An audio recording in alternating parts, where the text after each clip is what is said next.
Hi നമസ്കാരം. ഇന്ന് നമ്മൾ പരിചയപ്പെടുത്താൻ പോകുന്നത് ഹൈബ്രിഡ് 3 ഫേസ് ഇൻവെർട്ടറിൻ്റെ ഡീറ്റെയിൽസാണ്. ഇതാണ് നമ്മുടെ നോർമൽ ഡിസ്പ്ലേ വരുന്നത്. Touch സ്ക്രീനാണ്.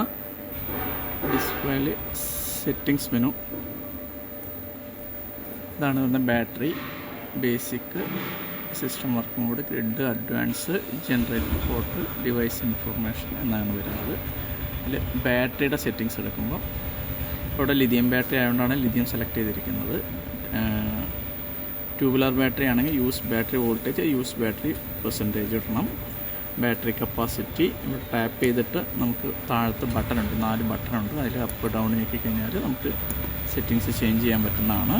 Maximum charge, maximum discharge ആണ് വരുന്നത്. എന്നിട്ട് സെറ്റിങ്സ് എല്ലാം ചെയ്ത് കഴിഞ്ഞതിന് ശേഷം ഈ ടിക്കറ്റ് കഴിഞ്ഞാൽ ഇവിടെ പ്രസ് ചെയ്താലാണത് സെറ്റിങ്സ് ഓക്കെ ആവുന്നത്. സെറ്റിങ്സ് ഓക്കെ ആയി കഴിഞ്ഞാൽ വീണ്ടും പഴയ മെനുവിലേക്ക് വരും. വീണ്ടും ബാറ്ററി സെറ്റിങ്സ് എടുക്കുക, സെക്കൻഡ് പേജ് എടുക്കുക. ഇത് ഗ്രിഡിൽ നിന്ന് ചാർജ് ചെയ്യണമെന്നുള്ള സെക്ഷനാണ്. ഇത് ജനറേറ്ററിൻ്റെ സെക്ഷനാണ്.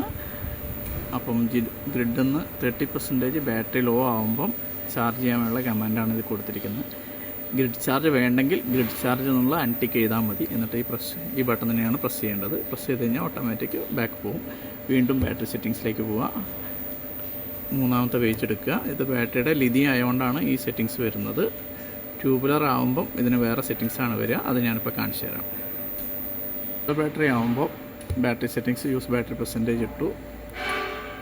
സെക്കൻഡ് പേജ് ലിഥിയം ബാറ്ററിക്കും ട്യൂബുലർ ബാറ്ററിക്കും കോമൺ ആണ്. തേർഡ് പേജ് ബാറ്ററി വോൾട്ടേജ് ആണ് സെറ്റ് ചെയ്യേണ്ടത്.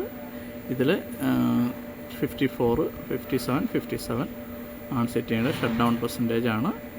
ഇത് നോർമലി സെറ്റഡ് ആയിരിക്കും, വേണമെങ്കിൽ മാറ്റാവുന്നതാണ്. സെറ്റ് ചെയ്ത് കഴിഞ്ഞാൽ ഓക്കെ കൊടുക്കുക. ഇത്രയാണ് ബാറ്ററി സെറ്റിങ്സിനകത്ത് വരുന്നത്.